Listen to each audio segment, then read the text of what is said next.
Hello friends, आज हम chapter 1 class 11th biology के विषय में चर्चा करेंगे। इस चैप्टर का नाम है लिविंग वर्ल्ड, और जिसमें हम लिविंग थिंग्स के विषय में चर्चा करेंगे कि लिविंग थिंग्स होती क्या हैं, सजीव होते क्या हैं, उनके कौन कौन से कैरेक्टर्स होते हैं, जिनके विषय में आज हम डिस्कस करेंगे। ठीक है, तो सबसे पहले यहाँ पर हम बात करें तो चर्चा स्टार्ट होगी कहाँ से? लिविंग से, कि लिविंग क्या रहेगा, व्हाट इज लिविंग। लिविंग मतलब सजीव क्या रहेगा, या कोई व्यक्ति जीवित है तो उसे हम लिविंग, उसे जिंदा, जीवित क्यों बोल रहे हैं, उसके कौन कौन से कैरेक्टर हो सकते हैं। तो इसमें पहला है life is a unique complex organisation. Life कैसी है? कॉम्प्लेक्स ऑर्गेनाइजेशन है, मतलब उसमें सब कुछ है। सेल तो है ही, बेसिक यूनिट सेल है, किसी भी लिविंग थिंग की बेसिक यूनिट सेल है, लेकिन सेल के अलावा भी उसके बाद उसमें कॉम्प्लेक्स स्ट्रक्चर बनते हैं। सेल से सेल सिस्टम बनता है, सेल सिस्टम से फिर टिश्यू बनता है, टिश्यू से टिश्यू सिस्टम, टिश्यू से फिर ऑर्गन। तो डिफरेंट टाइप्स का कॉम्प्लेक्स ऑर्गेनाइजेशन इसमें बनता जाता है। ठीक है, of molecules that express as itself through chemical reactions which lead to growth, जिसके कारण क्या होगी? ग्रोथ होगी। ग्रोथ मतलब वृद्धि होगी। ठीक है, केमिकल रिएक्शंस होंगी। केमिकल रिएक्शंस कौन सी? सिंपल है, यदि हम डाइजेशन ले लें तो डाइजेशन में क्या होता है, जो भी फूड मॉलिक्यूल होता है वो फूड मॉलिक्यूल स्टेप वाइज टूटता है, स्टेप वाइज उसका ब्रेकडाउन होता है, जिसमें प्रोटीन अमीनो एसिड में, कार्बोहाइड्रेट मोनोसेकेराइड डाइसेकेराइड में, या फैटी एसिड में। जब वो ब्रेकडाउन होंगे तभी क्या होगी? ग्रोथ स्टार्ट होगी। ग्रोथ के बाद क्या होगा? डेवलपमेंट स्टार्ट होगा। रिस्पॉन्सिवनेस आएगी। रिस्पॉन्सिवनेस मतलब कि कोई भी कंटेंट या कोई भी क्रिया के प्रति, कोई भी रिएक्शन के प्रति उस व्यक्ति में रिस्पॉन्सिवनेस आएगी। मीन्स अगर हम फूड ले रहे हैं तो हमें क्या मिल रही है? एनर्जी। एनर्जी मिलने से क्या होगा? हमारे जितने भी ऑर्गन है उन सबको काम करने के लिए, कार्य करने के लिए, वर्क करने के लिए एनर्जी की रिक्वायरमेंट होगी, और वो फूड से उन्हें मिलेगी। जिसके साथ ही क्या होगा? एडॉप्टेशन भी होगा। एडॉप्टेशन मतलब जो भी इन्वायरमेंट हो उस इन्वायरमेंट के अकॉर्डिंग वो जीव रहेगा, वो जो एनिमल रहेगा, प्लांट रहेगा, वो क्या करेगा? अपने को एडॉप्ट करेगा, ढालेगा। देन रिप्रोडक्शन, जब एडॉप्ट हो जाएगा तो रिप्रोडक्शन करेगा, जिसके कारण वो अपनी तरह की नई जातियां, नई स्पीसीज को बनाएगा, और वही स्पीसीज क्या होगी? आगे स्टेबल होती जाएगी। क्योंकि कोई भी स्पीसीज स्टेबल कब होगी? जब वो रिप्रोडक्शन करेगी। रिप्रोडक्शन से ही क्या होगा? उसके जैसी नई नई स्पीसीज बनती जाएंगी। हाँ, ये हो सकता है कि उसमें कुछ ना कुछ म्यूटेशन, कुछ ना कुछ चेंजेस आते जाएं इन्वायरमेंट के साथ साथ। ठीक है, the object exhibiting growth, development, responsiveness and other characteristic of life are designated as living beings. और जिन सभी में ये सभी थिंग्स होंगी, ये सभी कैरेक्टर्स होंगे, उन्हें ही हम क्या कहेंगे? लिविंग बीइंग्स ही कहेंगे। ठीक है, अब इसमें कैरेक्टरिस्टिक्स ऑफ लिविंग बीइंग्स कौन कौन से हो सकते हैं? कैरेक्टरिस्टिक्स से पहले, लिविंग बीइंग्स आर यूनिक। जो भी जीवित रहेगा वो यूनिक रहेगा। क्यों? Because play express a characteristic level of organisation. सभी में एक कैरेक्टरिस्टिक लेवल ऑफ ऑर्गेनाइजेशन होगा। किसी की बॉडी, यदि हम एनिमल में लोअर लेवल ऑफ ऑर्गेनिज्म और हायर लेवल ऑर्गेनिज्म की बात करें तो दोनों में बहुत अंतर होता है। ठीक है, तो मीन्स किसी में जो ऑर्गेनाइजेशन हो वो सेल तक ही हो, किसी में टिश्यू तक हो सकता है, किसी में ऑर्गन तक कंडीशन बन सकती है, और किसी में पूरा ऑर्गन सिस्टम हो सकता है जो एक साथ कोऑर्डिनेटेड वे में काम करेगा। Body of all organism consist of cells. जो भी ऑल ऑर्गेनिज्म है उनकी बॉडी बनी किससे रहेगी? सेल से। Which contains a living substance called protoplasm. जिनमें एक लिविंग सब्सटेंस रहेगा जिसे हम क्या कहेंगे? प्रोटोप्लाज्म कहेंगे। ठीक है, तो ये क्या होगा, एक कैरेक्टरिस्टिक में मेन जो ऑर्गेनिज्म रहेगा वो क्या रहेगा, सेल रहेगी, और जिसमें क्या रहेगा, प्रोटोप्लाज्म रहेगा, जिसे ही हम क्या कहेंगे, लिविंग थिंग में ऐड करेंगे। ठीक है, अब इसमें कौन कौन से कैरेक्टर लिविंग थिंग के हो सकते हैं, जिसमें पहला कैरेक्टर क्या आएगा, शेप एंड साइज, उसका आकार और उसका साइज कितना होना चाहिए। ठीक है, यह क्या होना चाहिए लिविंग बीइंग का। ऑल द लिविंग बीइंग्स या living things have definite shape and size. सभी लिविंग थिंग्स जो रहेंगी उनका डिफाइनाइट शेप और साइज रहेगा, जिसके कारण क्या रहेगा, हम उन्हें इजीली पहचान भी पाएंगे। ठीक है, जैसे एग्जांपल हम अलग अलग एनिमल की बात करें, यदि हम कैट की बात करें, या हम डॉग की बात करें, या हम काऊ की बात करें, या हम ह्यूमन बीइंग्स की बात करें, तो सभी के कैरेक्टर या शेप एंड साइज अलग अलग है, जिसके कारण हम उन्हें इजीली पहचान पा रहे हैं। Due to which they should easily distinguished from other organism. ठीक है, इनके कैरेक्टर मतलब साइज और शेप के कारण हम इन्हें इजीली पहचान पा रहे हैं। जैसे कैट को हम इजीली डॉग से अलग कर सकते हैं, डॉग को हम काऊ से अलग कर सकते हैं, काऊ को ह्यूमन बीइंग से अलग कर सकते हैं, शेप और साइज को हम देख कर। ठीक है, सेकंड है इसमें cellular organisation. All the living things are made up of one or more structural units called cells. जो सभी लिविंग थिंग्स हैं उनमें एक या एक से ज़्यादा स्ट्रक्चरल यूनिट रहेंगी, जिसे हम क्या कहेंगे, सेल्स कहेंगे, कोशिकाएं कहेंगे। Each cell contain protoplasm. हर एक सेल में क्या रहेगा, प्रोटोप्लाज्म रहेगा, which is enclosed by membrane called as plasma membrane. और जिसके चारों ओर एक मेम्ब्रेन या एक झिल्ली रहेगी, जिसे हम क्या कहेंगे, प्लाज्मा मेम्ब्रेन या प्लाज्मा झिल्ली या कोशिका झिल्ली। A rigid cell wall is present outside the plasma membrane in plant cells. Animal cells में क्या रहेगा, प्लाज्मा मेम्ब्रेन तक बात खत्म हो जाएगी, लेकिन प्लांट सेल्स में क्या रहेगा, सेल वॉल भी रहेगी प्लाज्मा मेम्ब्रेन के बाद आउटसाइड। ठीक है, तो रिजिड रहेगी, रिजिड मतलब कठोर रहेगी, कि जो भी इन्वायरमेंटल कंडीशन हो वो बाहर के बाहर ही वो सेल उसको इजीली रोक सके, उसके खिलाफ वो अपनी बॉडी को मेंटेन कर सके। ठीक है, थर्ड कैरेक्टर है किसी भी लिविंग थिंग का मेटाबॉलिज्म। ये सबसे जरूरी कैरेक्टर है। ठीक है, कौन सा कैरेक्टर, मेटाबॉलिज्म। मेटाबॉलिज्म में क्या रहेगा, all organism operate in network of thousand of chemical reactions. सभी ऑर्गेनिज्म में अलग अलग केमिकल रिएक्शन होती है। जैसे हमने डाइजेशन की बात की थी, वैसे ही यदि हम एंडोक्राइन सिस्टम की बात करेंगे तो वहाँ हार्मोन्स की बात आ जाएगी, वहाँ भी केमिकल रिएक्शंस होगी।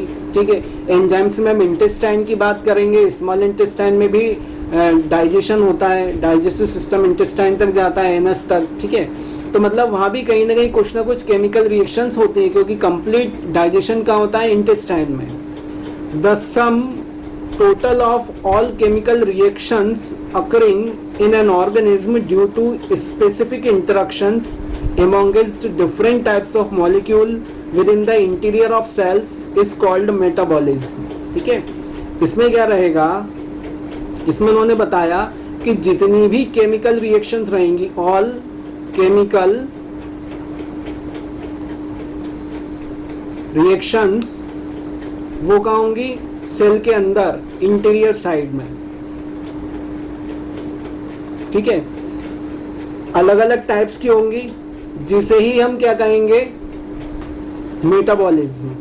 ठीक है, लेकिन उनमें क्या होगा, साथ में इंटरेक्शन होगा। इंटरेक्शन कैसा, जैसे डाइजेस्टिव सिस्टम की सिंपल बात करें हम, डाइजेस्टिव सिस्टम में जो स्टमक है वो स्टमक का एनवायरनमेंट एसिडिक है due to presence of HCl, लेकिन जैसे ही फूड वहां पर पार्शियली डाइजेस्ट होकर इंटेस्टाइन में इंटर करता है, डिओडेनम में, तो वहां पर बाइल जूस के कारण वो एसिडिक फूड किस में चेंज होता है, बेसिक फूड में। क्यों, क्योंकि इंटेस्टाइन के जितने एंजाइम हैं वो बेसिक पीएच पे काम करते हैं, बेसिक पीएच पर ही डाइजेस्ट करते हैं। ठीक है, तो ये क्या हो गया, स्पेसिफिक इंटरेक्शन हो गया कि पहले वो एसिडिक था फिर वो बेसिक हुआ। ठीक, क्यों, क्योंकि हमें उस फूड को कंप्लीट डाइजेस्ट करना है। ठीक है, metabolism is defining property of living beings, सबकी डिफाइनिंग प्रॉपर्टी है। All activities of an organism including growth, या तो वो ग्रोथ हो, मूवमेंट हो, एक जगह से दूसरे स्थान पर जाना, दूसरी जगह जाना, डेवलपमेंट, उसका साइज बढ़ना, रिस्पॉन्सिवनेस, कॉन्शियसनेस होना उसमें, रिप्रोडक्शन, अपने जैसे ही नंबर को बढ़ाना, अपने जैसी स्पीसीज के नंबर को बढ़ाना, etcetera are due to metabolism. ये सभी किसके कारण होगा, मेटाबॉलिज्म के कारण। No non living object shows metabolism, और जो नॉन लिविंग ऑब्जेक्ट रहेगा वो कभी भी मेटाबॉलिज्म को शो नहीं करेगा, ये ध्यान रखिएगा। ठीक है, ये जो चैप्टर है ये 11th साथ में नीट के पर्पज से वेरी मोस्ट इम्पोर्टेंट चैप्टर है। ठीक है, शुरुआत यहीं से ही होगी बायोलॉजी की। ठीक, इसके बाद मेटाबॉलिज्म जो रहेगा दो प्रकार का रहेगा। पहला कौन सा रहेगा, कैटाबॉलिज्म, और सेकंड रहेगा एनाबॉलिज्म। एक को हम अपचय बोलते हैं और एक को हम उपचय बोलते हैं। ठीक है, एनाबॉलिज्म में क्या रहेगा, कंस्ट्रक्टिव प्रॉपर्टी रहेगी, मतलब बनेगा, क्या बनेगा, it includes all the building up reactions, सभी जो रिएक्शंस रहेंगी वो कैसी होंगी, बिल्डिंग अप होंगी, मतलब छोटे छोटे मॉलिक्यूल मिलके एक बड़ा मॉलिक्यूल, ये हम बोल सकते हैं कॉम्प्लेक्स मॉलिक्यूल बनाएंगे। It is also called constructive metabolism. Constructive मतलब कंस्ट्रक्शन हो रहा है, धीरे धीरे बन रहा है, क्योंकि एक एक ईंट रख के हम क्या बना सकते हैं, घर बना सकते हैं, मतलब बहुत बड़ा घर बना सकते हैं, हॉल बना सकते हैं, कुछ भी बना सकते हैं एक एक ईंट रखकर। तो ये क्या हो गया, बिल्डिंग अप हो गया, मतलब कंस्ट्रक्शन हो गया। तो ऐसे ही क्या होगा, एनाबॉलिज्म में भी क्या होगा, कंस्ट्रक्टिव मेटाबॉलिज्म होगा, जो भी कुछ होगा वो बनेगा, छोटे से बड़ा बनेगा। Since it involves the synthesis of complex substance from simpler one, ना छोटे सब्सटेंस से सिंपलर सब्सटेंस से क्या बनेगा, कॉम्प्लेक्स सब्सटेंस एक बनेगा। ठीक है, इसका एग्जाम्पल भी बताया है, इसका एग्जाम्पल बताया है synthesis of organic compounds from carbon dioxide and water during photosynthesis. Photosynthesis भी क्या है, एक तरह की केमिकल रिएक्शन है जिसमें 6 मॉलिक्यूल कार्बन डाइऑक्साइड के और 12 मॉलिक्यूल वाटर के यूज करके, साथ में plant chlorophyll, light energy mean sunlight और एंजाइम्स, इनका यूज करके क्या बनाएगा, C6H12O6 जो ग्लूकोज का फॉर्म रहेगा, साथ में वाटर बनेगा और ऑक्सीजन भी बनेगी। जो ऑक्सीजन होगी वो इवॉल्व हो जाएगी, इवॉल्व मतलब रिएक्शन में बाहर हो जाएगी, जिसका यूज डिफरेंट एनिमल्स करेंगे ताकि वो जीवित, ताकि वो लाइव रह सकें, मतलब वो लिविंग बींग्स की कैटेगरी में आ सकें इस ऑक्सीजन के कारण। लेकिन साथ में क्या हुआ, प्लांट्स ने फूड भी बनाया, तो प्लांट्स क्या हो जाएंगे, प्रोड्यूसर हो जाएंगे। ठीक है, इसके बाद नेक्स्ट रहेगा कैटाबॉलिज्म। कैटाबॉलिज्म में क्या रहेगा, ये डिस्ट्रक्टिव होगा। एनाबॉलिज्म क्या था, कंस्ट्रक्टिव था, छोटे मॉलिक्यूल मिलके बड़ा बना रहे थे, इसमें बड़ा मॉलिक्यूल छोटे में डिवाइड होगा। इट कॉन्स्टिट्यूट्स ब्रेकडाउन रिएक्शंस, इसमें क्या होंगी, ब्रेकडाउन रिएक्शन मतलब टूटने वाली रिएक्शंस होंगी। It is also known as destructive metabolism, जिसे हम डिस्ट्रक्टिव मेटाबॉलिज्म भी कहेंगे, because it involves breakdown of complex substance into simpler ones, जिसमें कोई कॉम्प्लेक्स सब्सटेंस सिंपल फॉर्म में टूटेगा। एग्जाम्पल वही, ग्लूकोज ऑक्सीजन के साथ रिएक्ट करेगा, डिफरेंट तरह के एंजाइम्स यूज होंगे और किस में टूट जाएगा, वो कार्बन डाइऑक्साइड और वाटर में। साथ में क्या होगा, एनर्जी भी रिलीज होगी, जिसे हम क्या कहेंगे, कैटाबॉलिज्म, मतलब डिस्ट्रक्टिव रिएक्शंस या डिस्ट्रक्टिव मेथड ऑफ मेटाबॉलिज्म। ठीक है, इसके बाद यदि हम इन दोनों में डिफरेंस के विषय में देखें, दोनों में डिफरेंस क्या क्या हो सकते हैं एनाबॉलिज्म और कैटाबॉलिज्म में, तो एनाबॉलिज्म हम जानते हैं, it is the sum total of building up और कंस्ट्रक्टिव प्रोसेस। ठीक है, बिल्डिंग अप मतलब 1 से 2, 2 से 4 बनेंगी। और इसमें क्या होगा, catabolism is the sum total of breakdown और डिस्ट्रक्टिव प्रोसेस। इसमें कौन सी प्रोसेस होगी, डिस्ट्रक्टिव प्रोसेस होगी। ठीक है, एनाबॉलिज्म में क्या रहेगा, anabolism produces complex materials from simpler ones. ठीक है, कॉम्प्लेक्स मटेरियल बनेगा सिंपल सब्सटेंस है। और इसमें क्या होगा, it forms simple substance from complex one, है ना, कॉम्प्लेक्स से इसमें क्या बनेगा, सिंपल सब्सटेंस बनेगा। फिर क्या होगा, थर्ड, इट स्टोर्स एनर्जी। अब क्या हो रहा है, इसमें कॉम्प्लेक्स बन रहा है तो एनर्जी के फॉर्म में स्टोर हो जाएगा, लेकिन जब हमारे शरीर को रिक्वायरमेंट होगी तो क्या होगा, कैटाबॉलिज्म के कारण हमें एनर्जी की रिक्वायरमेंट या एनर्जी मिल जाएगी। इसमें एनर्जी क्या होगी, रिलीज होगी। फिर kinetic energy is changed into potential energy. इसमें काइनेटिक एनर्जी किस में कन्वर्ट होगी, पोटेंशियल एनर्जी में। और इसमें उल्टा होगा, इसमें पोटेंशियल एनर्जी किस में चेंज होगी, काइनेटिक एनर्जी में। ठीक है, fifth point, anabolism is required for growth, maintenance and storage. क्योंकि एनाबॉलिज्म के कारण ही क्या होगी, ग्रोथ होगी। क्योंकि कोई भी यदि जैसे प्रोटीन बनना है तो धीरे धीरे हमारी बॉडी में जब प्रोटीन बनने लगेगा, कॉम्प्लेक्स फॉर्म हो जाएगा, तो उससे क्या होगी, हमारी बॉडी में ग्रोथ होगी, मेंटेनेंस होगी, साथ में उसका स्टोरेज भी बढ़ेगा। तो कहीं यदि रिक्वायरमेंट होगी एनर्जी की तो वो उस समय टूटेगा, उस समय उसका ब्रेकडाउन होगा। Catabolism is required for performing various activities of living beings.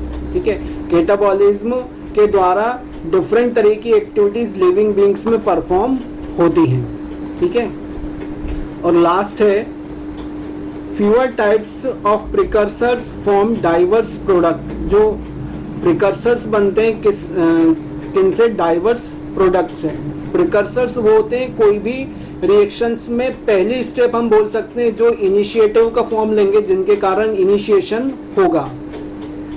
Many types of larger substance break down to form a fewer types of simple molecule। बहुत larger molecule उसमें simple molecule में टूटेगा, किसमें, कैटाबॉलिज्म में।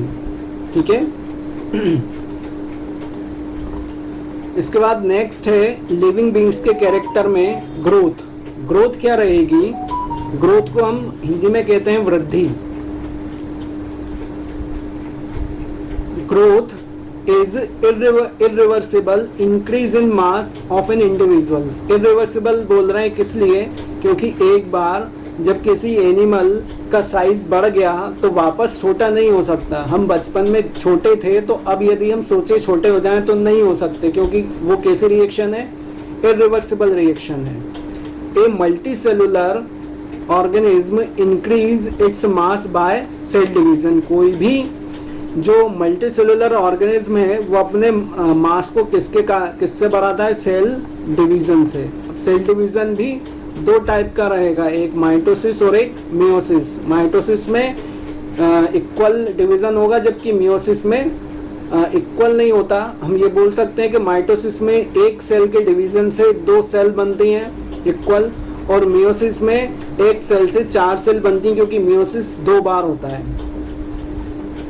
In plants, growth continues throughout the life as they have a meristematic areas where cell division occurs regularly। जो plant है उसमें growth उसकी लाइफ में कंटिन्यू चलती रहती है। क्यों, क्योंकि उसमें मेरिस्मेटिक एरिया होते हैं, मेरिस्मेटिक टिश्यू होते हैं। ठीक है, जहाँ पर क्या होता है, सेल डिवीजन कंटिन्यू चलता रहता है। और जब सेल डिवीजन चलेगा तो ऑब्वियसली बात है कि वहाँ पर ग्रोथ 100% होगी। In animals growth occurs to a certain age. Animals में एक सर्टेन एज पर आकर ग्रोथ रुक जाएगी, after which cells divide into replace worn out and lost cells. जैसे कहीं वाउंड हो जाए तो रिपेयर हो जाती है, लेकिन हाँ ये जरूर है कि जैसे यदि कोई ऑर्गन ही अगर खत्म हो गया, हाथ ही कट गया, तो वो रिप्लेस नहीं हो सकता एनिमल में। ठीक है, लेकिन प्लांट में कहीं कहीं देखा है कि यदि आप प्लांट काट देते हैं तो दोबारा आने लगता है, उसमें रिप्लेसमेंट की प्रोसेस है। ठीक है, तो ये हमने पढ़ा ग्रोथ के विषय में। ग्रोथ क्या होगी। इसके बाद ग्रोथ में ही दो टर्म और यूज होते हैं, जिसमें पहला है इंटूससेप्शन। इंटूससेप्शन ये नीट के अकॉर्डिंग इम्पोर्टेंट है। इंटूससेप्शन में क्या रहेगा, living organism show internal growth due to addition of materials and formation of cells inside the body. Such method is called intussusception. ठीक है, कोई भी लिविंग ऑर्गेनिज्म है उसकी इंटरनल ग्रोथ होगी। क्यों होगी? क्योंकि उसके अंदर एडिशन ऑफ मटेरियल स्टार्ट हो गया है, ठीक, और फॉर्मेशन ऑफ सेल्स स्टार्ट हो गई हैं बॉडी के अंदर। और सेकंड है एक्रीशन। ए डेड ऑर्गेनिज्म, कोई भी dead organism does not grow नहीं करता। however some non-living organism can increase in size, example mountains, boulders, crystals, stones, चट्टाने, माउंटेन है, पहाड़ हैं, ये नॉन लिविंग है लेकिन फिर भी इनका साइज बढ़ता है।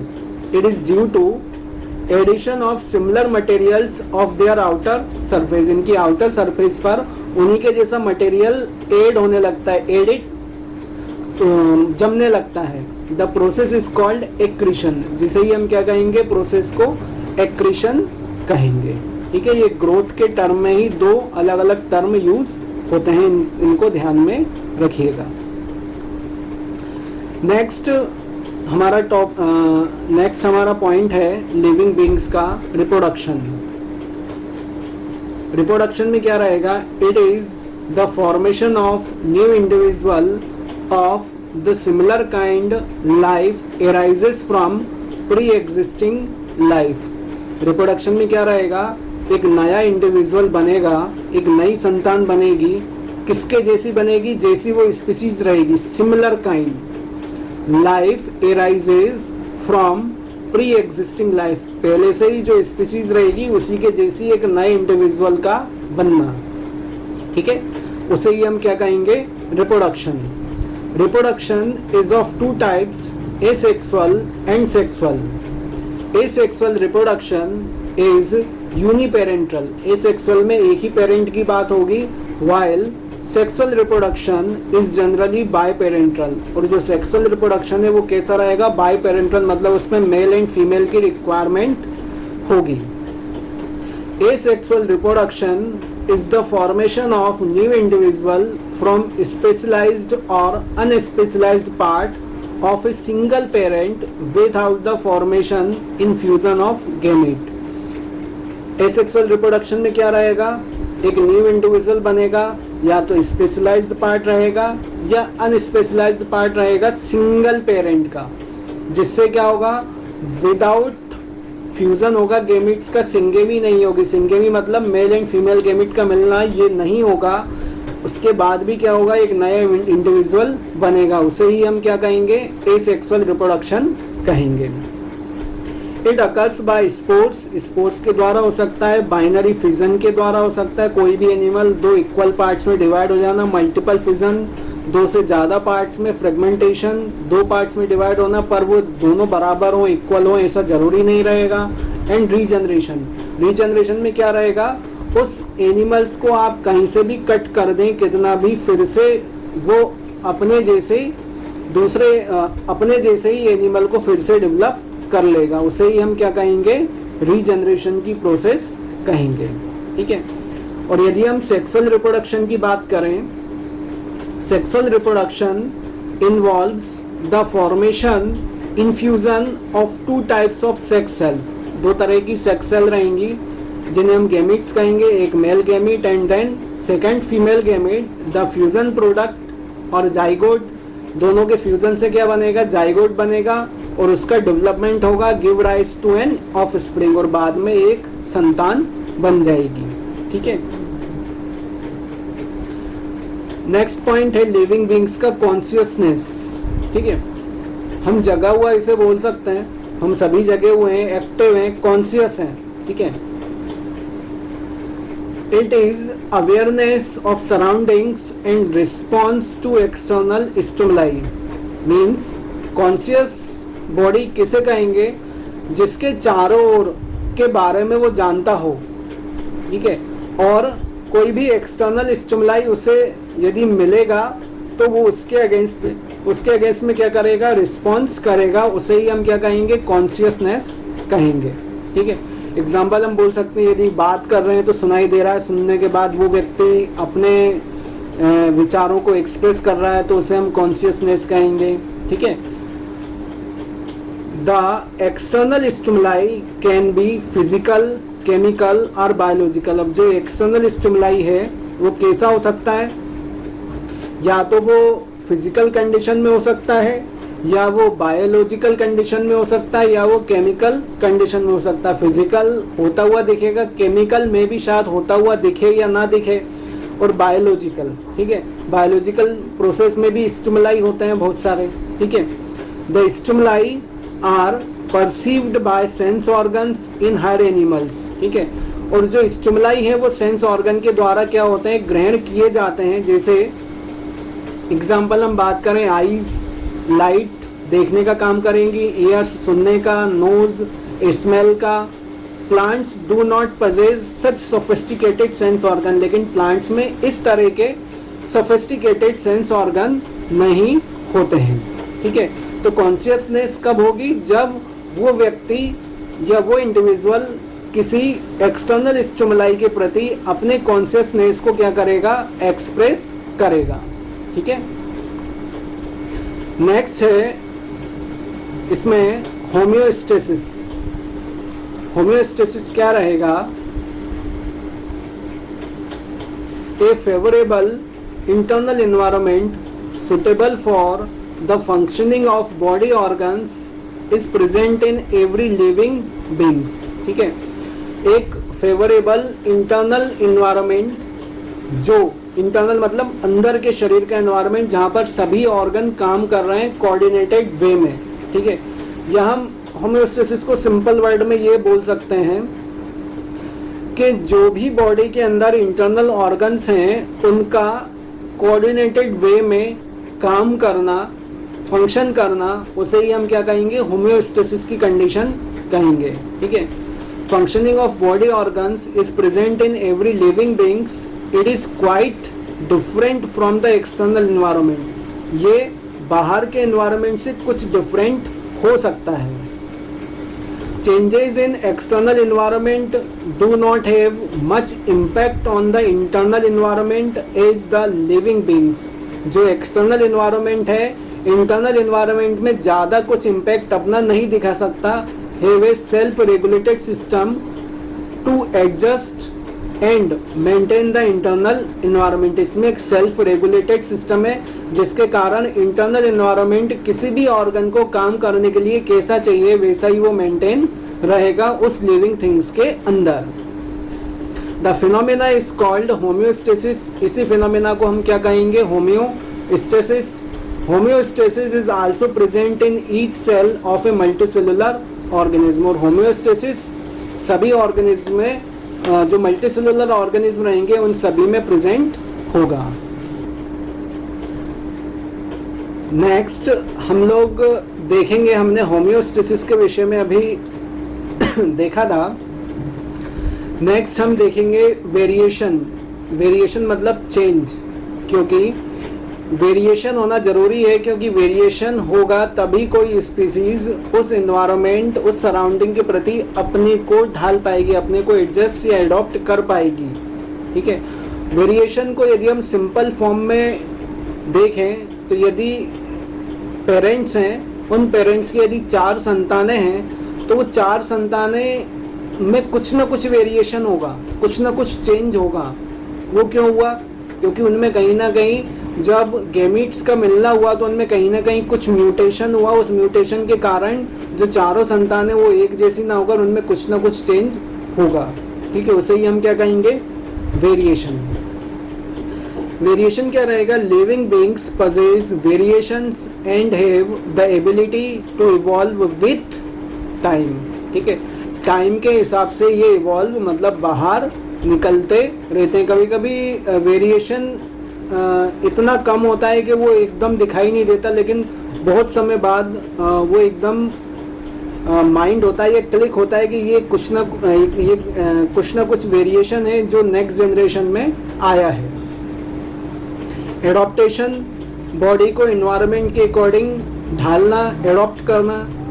All living things have the power to adjust itself according to changes in the environmental conditions. Example, the wave present in the leg of frog helps in swimming. ठीक है, जैसा इन्वायरमेंट था उसी के अकॉर्डिंग उसके leg ढल गए frog के। Fish are adapted to live in water. ठीक है, फिश एडॉप्ट हो गई वाटर में रहने के लिए। Reptiles are adapted to live on earth, reptiles earth पे रहने के लिए एडॉप्ट हो गए। Birds are adapted to fly in the air, और बर्ड्स हवा में उड़ने के लिए एडॉप्ट हो गए। तो इसे ही हम क्या कह रहे हैं, एडॉप्टेशन। जिसको जहाँ जैसा अच्छा लगा वो उस इन्वायरमेंट में धीरे धीरे एडॉप्ट हो गया। ये एकदम का मैटर नहीं है, ये धीरे धीरे चेंजेस आए। चेंजेस कैसा, यदि हम एग्जाम्पल हमारा ही लें तो पहले हमारे टेल थी, पूंछ थी, अब नहीं है। क्यों? उसका यूज नहीं है तो वो खत्म हो गई। मीन्स धीरे धीरे क्या हुआ, जब पूंछ के अकॉर्डिंग टेल को, टेल के अकॉर्डिंग एनवायरमेंट नहीं मिला, खत्म हो गई। मीन्स सिंपल है, डार्विन लेमार्क दोनों ने एक ही बात ज़्यादा बोली है। डार्विन को यदि हम लें तो एडवांस कैटेगरी है। डार्विन ने एक ही बात ज़्यादा बोली है कि जिस ऑर्गन का जिसका हम ज़्यादा यूज़ करेंगे वो नेक्स्ट जनरेशन में उतना ही एडवांस होता जाएगा। ठीक है, और जब वो जितना ज़्यादा एडवांस होता जाएगा मतलब उसमें वेरिएशन आ रहा है, वेरिएशन आ रहा है तो मतलब एडॉप्टेशन भी आ रहा है कि धीरे धीरे उसमें चेंज होके वो एनवायरनमेंट के अकॉर्डिंग एडॉप्ट भी हो रहा है। नेक्स्ट है healing and repair. Living beings में होता है कि यदि कहीं चोट लग जाए तो रिपेयर हो जाता है, हीलिंग हो जाता है, घाव भरा जाता है। Living beings can repair and heal the broken and injured part. ठीक है, जो भी ब्रोकन, टूटे हुए या इंजर्ड पार्ट रहेंगे उनमें कैपेबिलिटी होती है कि वो उसको हील या उसके ठीक कर सकें। ठीक है, नेक्स्ट है लिविंग बींग्स का character, disposal of waste. Disposal of waste को हम क्या बोल सकते हैं, एक्सक्रीशन। ठीक है, एक्सक्रीशन मतलब उत्सर्जन। जो भी अनवांटेड मैटर है, या तो वो यूरिन का फॉर्म हो सकता है या वो स्टूल का फॉर्म हो सकता है। ठीक है, उसे जो भी वेस्ट मटेरियल है उसको बाहर निकालने की प्रोसेस, उससे होगा क्या, उससे ये फ़ायदा होगा उस एनिमल को कि उसके अंदर टॉक्सिक मटेरियल नहीं बढ़ेगा। टॉक्सिक मटेरियल नहीं बढ़ेगा तो वो लिविंग थिंग्स ज़्यादा समय तक स्टेबल या ज़्यादा समय तक जिंदा रह सकती है, ज़्यादा समय तक लाइव रह सकती है। Waste generated by living beings are regularly disposed of. ठीक है, रेगुलरली डिस्पोज्ड ऑफ होता है। क्यों? क्योंकि वो अपने आपको सराउंडिंग के हिसाब से तभी ढाल पाएगी जब वो अपने वेस्ट मटेरियल को डिस्पोज ऑफ करेगी। Movement, living beings show movement of their parts. Some are able to move from place to place. ठीक है, ये अपने पार्ट्स को मूव कर सकते हैं, हाथ है, आईज हैं, ठीक है, मूव हो रहे हैं। लेकिन कुछ पार्ट ऐसे हैं जो एक स्थान से दूसरी जगह जा सकते हैं, वन प्लेस टू अनदर, जैसे लेग्स हो गए जिनके द्वारा हम जा सकते हैं। The phenomena is called locomotion. इसे ही हम क्या कहेंगे, इस फिनोमेना को लोकोमोशन कहेंगे। ठीक है, और लास्ट है इसमें डेथ। डेथ में क्या रहेगा, the stoppage of various life activities by an individual organism accompanied by increase in entropy is called death. जितनी भी एक्टिविटीज रहेंगी वो सभी क्या होंगी, उस ऑर्गेनिज्म की धीरे धीरे स्टॉप होती जाएंगी। देखिए, डेथ भी दो तरह की होती है। एक हम एक्सीडेंटल डेथ बोल सकते हैं, जल्दी, मतलब उसमें क्या रहेगा, हार्ट की एक्टिविटी रुक गई लेकिन ऑर्गन्स जिंदा हैं, धीरे धीरे वो खत्म होंगे। लेकिन नेचुरल डेथ में क्या रहेगा, नेचुरल डेथ हो जाएगी लेकिन सेल्स जिंदा रहेंगी, वो लगभग 24 घंटे तक जिंदा रहेंगी, तो वो क्या हो जाएगी, बायोलॉजिकल डेथ। क्लिनिकल डेथ और बायोलॉजिकल डेथ दोनों अलग अलग होती हैं। क्लिनिकल डेथ हार्ट का रुकना, बायोलॉजिकल डेथ सेल्स का खत्म होना। सेल्स का खत्म होना क्लिनिकल डेथ के बाद होता है, लगभग 24 घंटे का टाइम होता है, तभी बोलते हैं कि आप अपने ऑर्गन्स डोनेट कर सकते हैं। क्यों? क्योंकि 24 घंटे के अंदर अंदर यदि वो ऑर्गन निकाल लिए जाए तो दूसरे व्यक्ति को वो काम आ सकते हैं। Death occurs due to ageing, disease, accident and predation. Ageing बुढ़ापे के कारण हो सकती है, कोई डिजीज के कारण हो सकती है, कोरोना बहुत चल रहा है अभी इस समय, एक्सीडेंट के कारण हो सकती है, प्रेडेशन किसी शत्रु के कारण भी हो सकती है यदि हम किसी एनिमल की बात करें तो। ठीक है, तो ये आज हमने दोस्तों लिविंग वर्ल्ड के विषय में, लिविंग थिंग्स के विषय में चर्चा की कि लिविंग थिंग्स होती क्या है, लिविंग बींग्स को हम लिविंग बींग्स क्यों कह रहे हैं। और ये है जो चैप्टर है ये है नीट और क्लास 11th के जो स्टूडेंट्स हैं उनके लिए वेरी मोस्ट इम्पोर्टेंट है। यहीं से शुरुआत होती है इस चैप्टर की। लिविंग बींग्स में कौन कौन से कैरेक्टर होना चाहिए, पहला क्वेश्चन यही बनता है। ठीक है, इसके बाद कल नेक्स्ट वीडियो में हम बायोलॉजिकल क्लासिफिकेशन के विषय में डिस्कशन करेंगे, जिसमें हम taxonomy, classical taxonomy, cytotaxonomy, systematics इनके विषय में चर्चा करेंगे। अभी तक आपने चैनल सब्सक्राइब नहीं किया है तो सब्सक्राइब ज़रूर कीजिएगा और अपने फ्रेंड्स को भी बताइएगा। ठीक है दोस्तों, नमस्कार।